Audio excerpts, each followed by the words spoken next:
নমস্কাৰ এনি টকছলৈ আপোনালোক সকলোকে স্বাগতম জনাইছো। বাছি উচ্ছেদিতক এতিয়া জাননী জাৰি কৰিছে হেনো মুখ্যমন্ত্ৰী হিমন্ত বিশ্ব শৰ্মাই। আৰু যদি সাহস আছে তেন্তে বনাঞ্চলত থকা সকলোকে উচ্ছেদ কৰক। উচ্ছেদক লৈ এনেদৰে এতিয়া বিস্ফোৰণ মন্তব্য কৰিছে AIDFৰ বিধায়ক ৰফিকুল ইছলামে।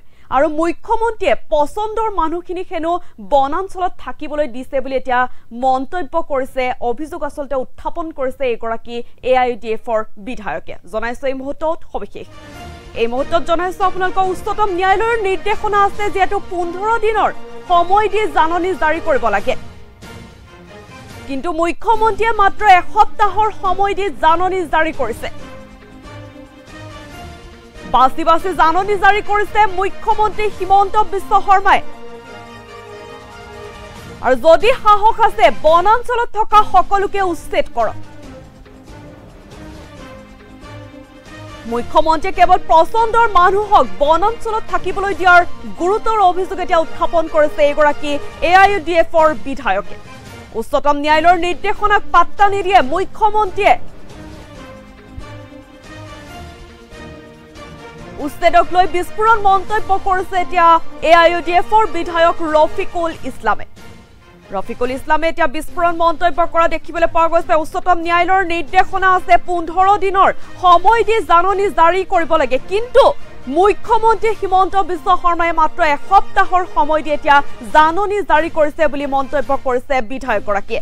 বাছি জাননী জাৰি কৰিছে মুখ্যমন্ত্ৰীয়ে। আৰু যদি সাহস আছে তেন্তে বনাঞ্চলত থকা সকলোকে উচ্ছেদ কৰিবলৈ এতিয়া হুংকাৰ দিছে এগৰাকী AIDFৰ বিধায়কে। মুখ্যমন্ত্ৰীৰ পছন্দ মানুহক বনাঞ্চলত থাকিবলৈ দিয়াৰ গুৰুতৰ অভিযোগ উত্থাপন কৰিছে। উচ্চতম ন্যায়ালয়ৰ নিৰ্দেশনাক হেনো পাত্তা নিদিয়ে মুখ্যমন্ত্ৰীয়ে। এনেদৰে এতিয়াও উচ্ছেদক লৈ বিস্ফোৰণ মন্তব্য কৰিছে AIDFৰ বিধায়ক ৰফিকুল ইছলামে। কিন্তু মুখ্যমন্ত্ৰীয়ে হেনো মাত্ৰ এসপ্তাহৰ সময় দি জাননী জাৰি কৰিছে, কিন্তু উচ্চতম ন্যায়ালয়ৰ নিৰ্দেশনা আছে যে 15 দিনৰ সময় দি জাননী জাৰি কৰিব লাগে, কিন্তু সেই নিয়ম এতিয়া মুখ্যমন্ত্ৰী হিমন্ত বিশ্ব শৰ্মাই পাত্তা নিদিয়ে বুলি মন্তব্য কৰিছে বিধায়কগৰাকীয়ে। মুখ্যমন্ত্ৰীয়ে মাত্ৰ এসপ্তাহৰ সময় দি জাননী জাৰি কৰিছে বুলি মন্তব্য কৰিছে বিধায়কগৰাকীয়ে। আৰু বাছি জাননী জাৰি কৰিছে হেনো মুখ্যমন্ত্ৰী হিমন্ত বিশ্ব শৰ্মাই। যদি সাহস আছে তেন্তে বনাঞ্চলত থকা সকলোকে এতিয়া উচ্ছেদ কৰিবলৈ হুংকাৰ প্ৰদান কৰিছে এগৰাকী AIDFৰ বিধায়কে। মুখ্যমন্ত্ৰীৰ পছন্দ মানুহক বনাঞ্চলত থাকিবলৈ দিয়াৰ গুৰুতৰ অভিযোগ উত্থাপন কৰিছে। উচ্চতম ন্যায়ালয়ৰ নিৰ্দেশনাক পাত্তা নিদিয়ে মুখ্যমন্ত্ৰী হিমন্ত বিশ্ব শৰ্মাই। উচ্ছেদক লৈ এতিয়া এনেদৰে বিস্ফোৰণ মন্তব্য কৰিছে AIDFৰ বিধায়ক ৰফিকুল ইছলামে। যদি সাহস আছে বনাঞ্চলত থকা সকলোকে উচ্ছেদ কৰিবলৈ এতিয়া হুংকাৰ প্ৰদান কৰিছে এগৰাকী বিধায়কে। বাছি জাননী জাৰি কৰিছে হেনো মুখ্যমন্ত্ৰী হিমন্ত বিশ্ব শৰ্মাই, কিন্তু মুখ্যমন্ত্ৰী হিমন্ত বিশ্ব শৰ্মাই মাত্ৰ উচ্ছেদিতক মাত্ৰ এসপ্তাহৰ সময় দি জাননী জাৰি কৰিছে, কিন্তু উচ্চতম ন্যায়ালয়ৰ নিৰ্দেশ মতে 15 দিনৰ সময় দি জাননী জাৰি কৰিব লাগে বুলি তেওঁ মন্তব্য কৰিছে। আমাৰ মুখ্যমন্ত্ৰী হিমন্ত বিশ্ব শৰ্মাই এতিয়া মাত্ৰ এসপ্তাহৰ সময় দি জাননী জাৰি কৰিছে বুলি মন্তব্য কৰিছে এতিয়া বিধায়কগৰাকীয়ে।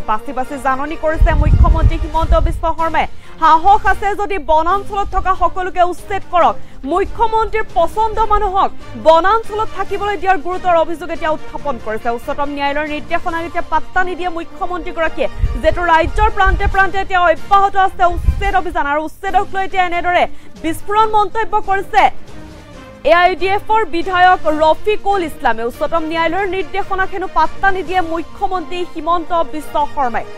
বাছি জাননী জাৰি কৰিছে এতিয়া মুখ্যমন্ত্ৰীয়ে। সাহস আছে যদি বনাঞ্চলত থকা সকলোকে উচ্ছেদ কৰিবলৈ এতিয়া হুংকাৰ প্ৰদান কৰিছে এগৰাকী AIDFৰ বিধায়কে, যিহেতু ৰাজ্যৰ প্ৰান্তে প্ৰান্তে এতিয়া অব্যাহত আছে উচ্ছেদ অভিযান। ধুবুৰী, গোৱালপাৰা, লখিমপুৰৰ পিছত আজি উৰিয়ামঘাটত গোলাঘাটৰ উৰিয়ামঘাটত আজি উচ্ছেদ অভিযান যিহেতু অব্যাহত আছে, তাৰ মাজতে এতিয়া এনেদৰে বিস্ফোৰণ মন্তব্য কৰিছে উচ্ছেদক লৈ AIDFৰ বিধায়ক ৰফিকুল ইছলামে। উচ্চতম ন্যায়ালয়ৰ নিৰ্দেশনাক পাত্তা নিদিয়ে মুখ্যমন্ত্ৰীৰ পছন্দ মানুহক বনাঞ্চলত থাকিবলৈ দিয়াৰ গুৰুতৰ অভিযোগ উত্থাপন কৰিছে এগৰাকী AIDFৰ বিধায়কে। যদি সাহস আছে তেন্তে বনাঞ্চলত থকা সকলোকে উচ্ছেদ কৰিবলৈ হুংকাৰ প্ৰদান কৰিছে। বাছি জাননী জাৰি কৰিছে মুখ্যমন্ত্ৰীগৰাকীয়ে। আৰু যেহেতু উচ্চতম ন্যায়ালয়ৰ নিৰ্দেশনা আছে যে 15 দিনৰ সময় দি জাননী জাৰি কৰিব লাগে, কিন্তু মুখ্যমন্ত্ৰী হিমন্ত বিশ্ব শৰ্মাই মাত্ৰ এসপ্তাহৰ সময় দি হেনো জাননী জাৰি কৰিছে বুলি মন্তব্য কৰিছে এতিয়া বিধায়ক ৰফিকুল ইছলামে। মুখ্যমন্ত্ৰীৰ পচন্দ মানুহক বনাঞ্চলত থাকিবলৈ দিয়াৰ গুৰুতৰ অভিযোগ উত্থাপন কৰিছে এতিয়া AIUDFৰ বিধায়ক ৰফিকুল ইছলামে। উচ্চতম ন্যায়ালয়ৰ নিৰ্দেশনাক পাত্তা নিদিয়ে বুলিও মন্তব্য কৰিছে মুখ্যমন্ত্ৰীয়ে। লগতে সাহস আছে যদি বনাঞ্চলত থকা সকলোকে উচ্ছেদ কৰিবলৈ হুংকাৰ প্ৰদান কৰিছে এইগৰাকী বিধায়কে, আৰু বাছি বাছি জাননী জাৰি কৰিছে হেনো মুখ্যমন্ত্ৰীগৰাকীয়ে। উচ্চতম ন্যায়ালয়ৰ নিৰ্দেশনা আছে 15 দিনৰ সময় দি জাননী জাৰি কৰিব লাগে, কিন্তু মুখ্যমন্ত্ৰীয়ে মাত্ৰ এসপ্তাহৰ সময় দি জাননী জাৰি কৰিছে বুলি এতিয়া বিস্ফোৰণ মন্তব্য কৰিছে AIUDFৰ বিধায়ক ৰফিকুল ইছলামে। আমাৰ ওচৰত সেই মন্তব্য আছে, বিধায়কগৰাকীৰ যি মন্তব্য কৰিছে উচ্ছেদক লৈ, সেই মন্তব্য আমাৰ ওচৰত আছে, সেই মন্তব্য আগবঢ়াইছো।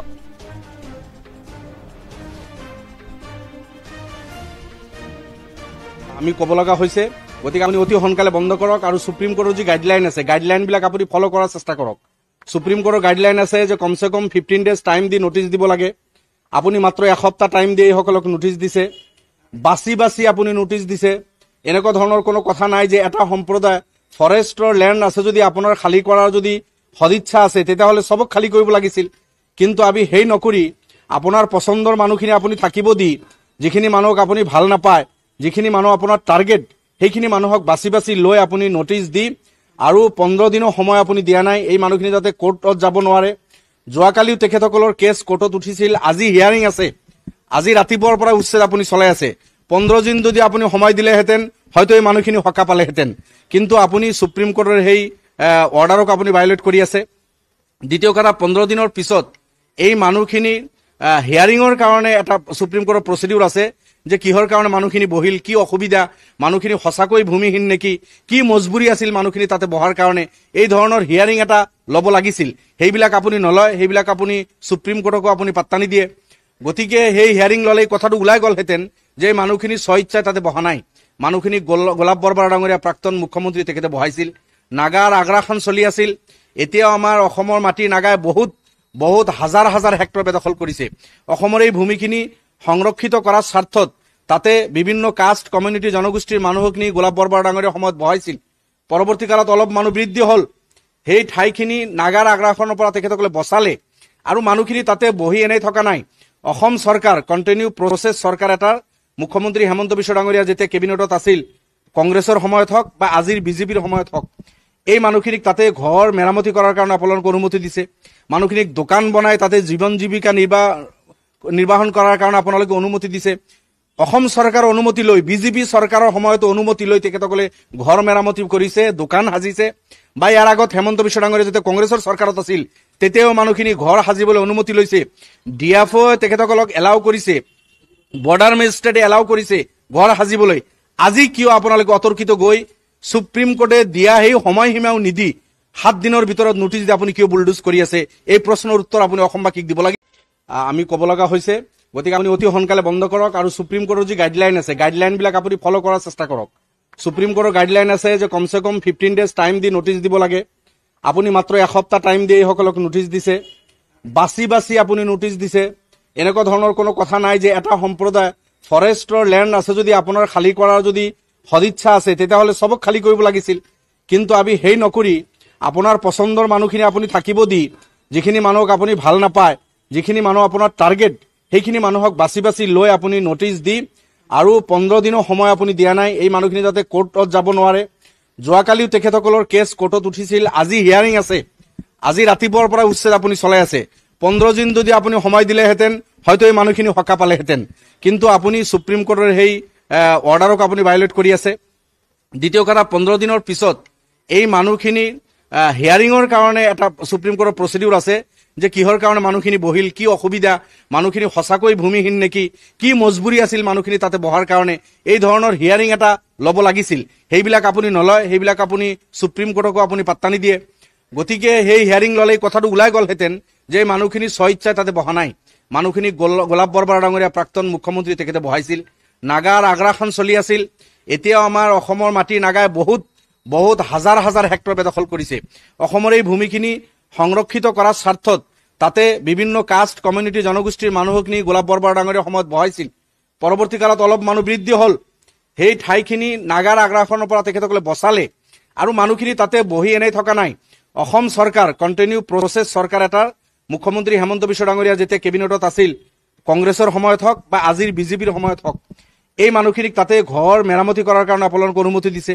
মানুহখিনিক দোকান বনাই তাতে জীৱন জীৱিকা নিৰ্বাহন কৰাৰ কাৰণে আপোনালোকে অনুমতি দিছে। অসম চৰকাৰৰ অনুমতি লৈ, বিজেপি চৰকাৰৰ সময়তো অনুমতি লৈ তেখেতসকলে ঘৰ মেৰামতি কৰিছে, দোকান সাজিছে। বা ইয়াৰ আগত হেমন্ত বিশ্ব ডাঙৰীয়া যেতিয়া কংগ্ৰেছৰ চৰকাৰত আছিল তেতিয়াও মানুহখিনি ঘৰ সাজিবলৈ অনুমতি লৈছে। ডিএফঅ তেখেতসকলক এলাউ কৰিছে, বৰ্ডাৰ মেজিষ্ট্ৰেটে এলাউ কৰিছে ঘৰ সাজিবলৈ। আজি কিয় আপোনালোকে অতৰ্কিত গৈ সুপ্ৰিম কোৰ্টে দিয়া সেই সময়সীমাও নিদি 7 দিনৰ ভিতৰত নোটিছ দি আপুনি কিয় বুলডোজ কৰি আছে? এই প্ৰশ্নৰ উত্তৰ আপুনি অসমবাসীক দিব লাগিব। আমি ক'ব লগা হৈছে, গতিকে আপুনি অতি সোনকালে বন্ধ কৰক আৰু সুপ্ৰিম কোৰ্টৰ যি গাইডলাইন আছে, গাইডলাইনবিলাক আপুনি ফ'ল' কৰাৰ চেষ্টা কৰক। সুপ্ৰিম কোৰ্টৰ গাইডলাইন আছে যে কমচে কম 15 ডেজ টাইম দি নোটিছ দিব লাগে। আপুনি মাত্ৰ এসপ্তাহ টাইম দি এইসকলক নোটিছ দিছে, বাছি বাছি আপুনি নোটিছ দিছে। এনেকুৱা ধৰণৰ কোনো কথা নাই যে এটা সম্প্ৰদায় ফৰেষ্টৰ লেণ্ড আছে যদি আপোনাৰ খালী কৰাৰ যদি সদিচ্ছা আছে তেতিয়াহ'লে চবক খালী কৰিব লাগিছিল। কিন্তু আমি সেই নকৰি আপোনাৰ পচন্দৰ মানুহখিনি আপুনি থাকিব দি, যিখিনি মানুহক আপুনি ভাল নাপায়, যিখিনি মানুহ আপোনাৰ টাৰ্গেট, সেইখিনি মানুহক বাছি বাছি লৈ আপুনি নোটিছ দি আৰু 15 দিনৰ সময় আপুনি দিয়া নাই এই মানুহখিনি যাতে কোৰ্টত যাব নোৱাৰে। যোৱাকালিও তেখেতসকলৰ কেছ কোৰ্টত উঠিছিল, আজি হিয়াৰিং আছে, আজি ৰাতিপুৱাৰ পৰা উচ্ছেদ আপুনি চলাই আছে। 15 দিন যদি আপুনি সময় দিলেহেঁতেন হয়তো এই মানুহখিনি